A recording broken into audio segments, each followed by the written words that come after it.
Most patterns that talk about making a flat shape start out with the same pattern as making a cup shape, which makes no sense because you're trying to make a flat shape. Why would you use the exact same pattern? So we're going to fix that by starting with higher stitch count, and that's going to give us a flatter piece. To do that, instead of starting with a magic ring with 6 stitches in it, we are going to start with a magic ring of 8. So I'm gonna start. That is my first stitch, and if you know me, you know I always start every project by marking off my first stitch. A million reasons why that's important. So that's 1, 2, and I will meet you on the other side. 3. That is our 8 single crochet stitches into a magic ring. I'm going to close this up. And now I'm going to do an all increase round. That's still okay because now we've started with a higher number of base stitches for our magic ring. So we are still in the safe zone. Rounds 2 and 3 are very similar to how you would normally move with a regular pattern. But starting with round 4 is where things start getting interesting. Mark our first stitch. So we will have a round of 16 stitches by the end of it, and I will meet you there. All right, so round 3, like we normally would, add a single crochet and an increase 8 times around. For this, because I'm not one of those amazing people who can remember where I am in a pattern, I like to mark off where my special stitches go.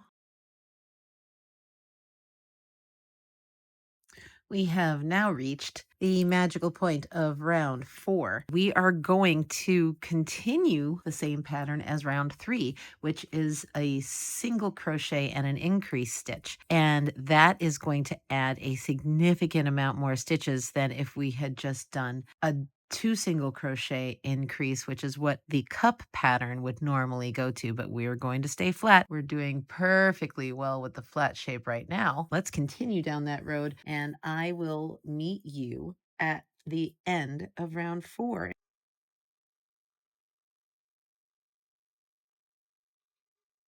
We have our flat disc. It's basically a numbers game. So long as you start out with a higher number of stitches in your magic ring and then make sure you start adding more stitches back in, you are going to end up with a nice flat piece. This is the top of your hat. Now we're going to talk about how to use back loop only to shape a piece. For this to become a hat, we need to start making the sides. To get to making the sides, we are going to use back loop only, which means that for these 2 loops, you know, you've got this V shape here. This one is the closest to you. This one's the one that's furthest away from you. And this is the one we're going to work. And what that's going to do is it's going to make a sloping down. So this piece is going to start shaping down this way. So to show you what I mean, normally we would go through both loops like so. Instead, we are only going to go into this back loop. Make my single crochet, mark my first stitch, and into the next stitch. So you can see very clearly that there's 2 loops. I'm going into this back loop.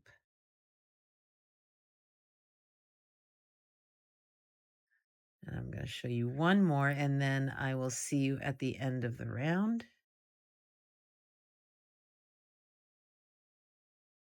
And there we go. Now we are done with our first round of back loop only. And let me show you something. It's acting sort of like a hinge. That's another way you can use these, by the way, is you can use it if you wanted to make sort of a folded edge. So now you can see that if I turn this sideways, we have now started down the side. So there's our top, there's the side, sort of see at the bottom. It's starting to sort of make a cup shape. So from here, you just continue and make normal single crochet stitches as usual, and it'll even form more of a cylinder shape. So I will show you, I'm going to do a few more rounds and I'm going to come back and show you what our shaping looks like.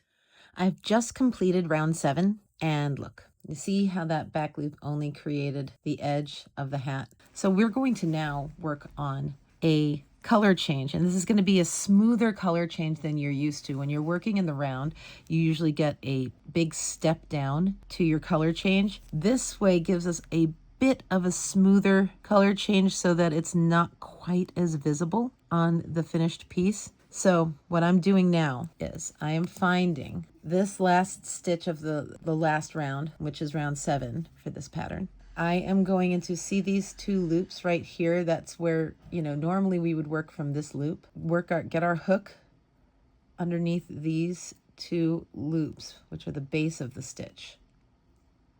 And now that we've got that, I'm going to take this new color, I'm going to feed it through these 2 loops that we've just done. I'm sort of holding on to the tail with my finger here, giving myself enough tail so that it doesn't slip out. This has a tendency to slip, you know, through, because if you use enough tension on your yarn, you can pull this strand out. So now I've got a new loop on my hook. That's going to be our new color. Let's get that out of the way.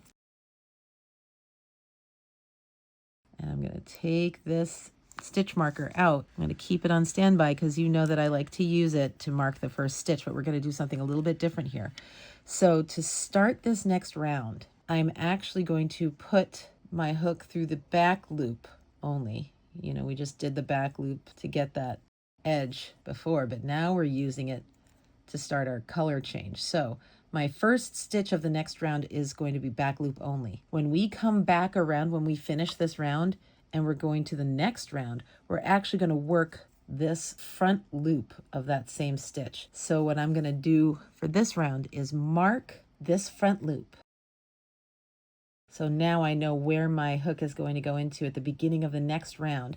So now that we've got our first stitch in the back loop of this round, we're going to do the rest of this round as normal. We're just going to go underneath both loops and stitch all the way around. All right, so we're at the last stitch of our first round of red, and now I'm about to start my second round of red. And to make the smooth transition, we're going to do 2 things. First, we're going to finish the gray by pulling this loop. That was our last working loop of gray. I'm going to pull the yarn tail and pull that so that now that last stitch of gray is secure. We are actually going to pick this yarn back up. So I'm going to leave this yarn tail attached to the ball of yarn. We're going to pick this back up after this row is complete. Next thing we're going to do is we are going to, remember this loop that we saved from the last round? We are going to stitch into it that's going to create our smooth transition. So using this front exposed loop, I'm going to do a single crochet into that one. I'm going to mark that as my first stitch of the round, and then going around, and I will meet you back when we get to the end of this round. And here we are on the last stitch of the 2 red rounds. I'm going to take my stitch marker out just so you can see how smooth that transition. It's a nice skill to have in your amigurumi toolkit. Now we are going to make the brim of this hat. And to make the brim of this hat, we're going back to the gray color. This is the yarn tail from the magic ring. This is going to come in handy when we're ready to attach our hat. But that's going to just sort of hang out here for now. In fact, let me tuck that away. This is our working yarn. So now we're going to go back into this stitch here, the last stitch of the round, just like we did to make the first transition. To transition back to gray, we're going to go into these 2 loops that are the base of this red stitch.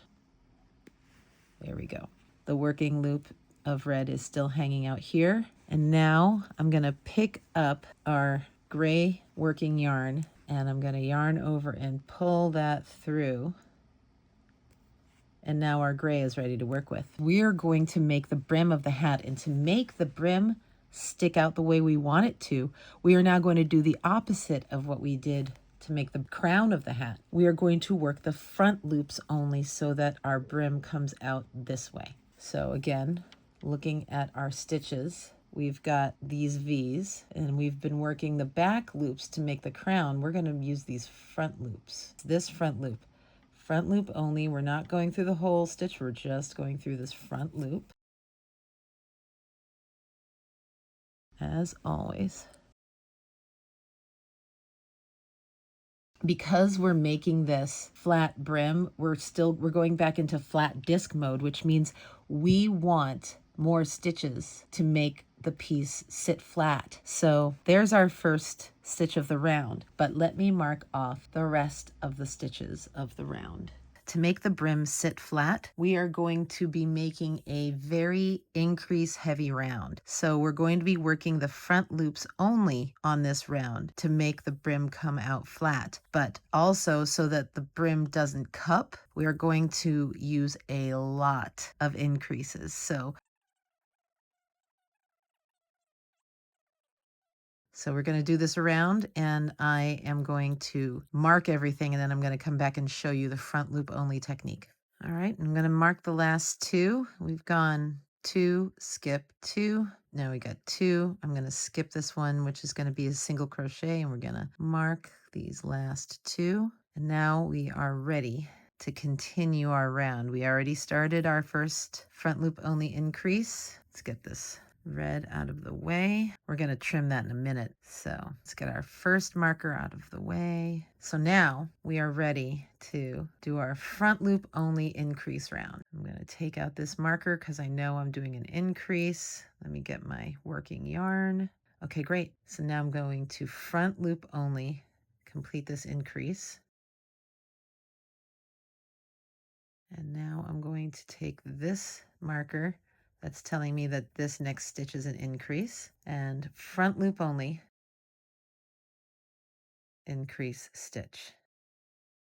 This one doesn't have a marker in it, so that's just a single crochet into the front loop only.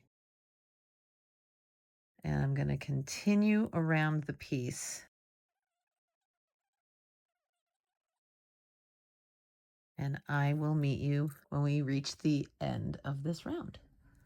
And now I have reached the end of my front loop only increase round for this hat brim. And you're starting to see what it's going to do. It's starting to sort of flare out this way so that we're getting this nice corner edge by working the front loop only. We are now going to do one last round to complete the brim and to complete the hat. And this round is going to be 2 single crochets and an increase all the way around. So to mark that off.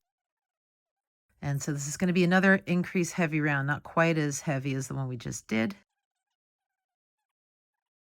To finish off the red hat band, I'm going to trim this yarn tail, and then I'm going to pull so this loop sits nice and tight. When we're done with the hat, I'm going to use this to help secure the gray yarn tail when it's finished, and that will give us a nice secure finish off for our yarn tails for our hat. I will see you when I am done crocheting this round, and you're going to see the finished hat. You're going to see how everything's flat. You're going to see how our back loop, front loops work, and how this hat gets finished.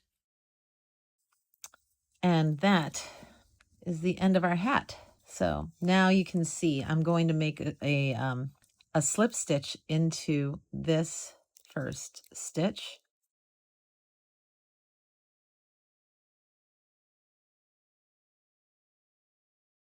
There's our slip stitch. Now I'm going to trim that yarn tail. I'm going to pull this out to finish off, and let's get our yarn needle. All right, so now I've got my yarn needle.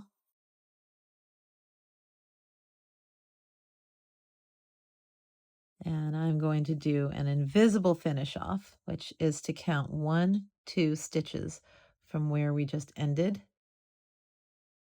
I'm going to stitch underneath there. I'm going to go back into the stitch, the final slip stitch where we just finished off, and come through the back loop of that stitch. And you're going to see what that does.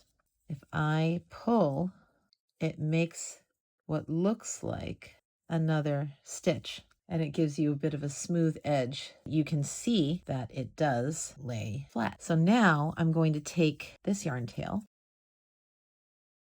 and I'm going to bring it into this inside part of the hat. So I'm going to stitch through some of these loops to make my way to the center.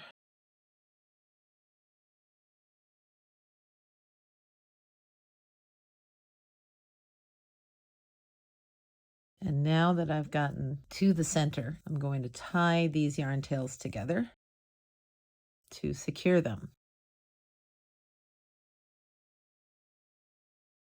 I'm going to trim them, and then I am going to get this. This is the yarn tail from the magic ring. I am going to tie the red yarn tails together to secure the original red yarn tail.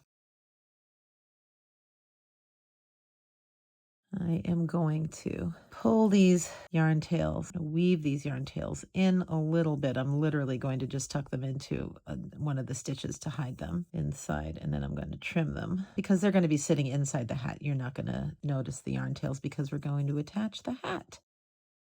So now I get to trim these. And then I'm going to take this gray yarn tail and do the same, but I'm going to stitch it into one of the gray stitches so it doesn't show on the outside. So let me just get underneath one of these stitches like so. And there we go. Let me trim that last one. And there is our snowman hat.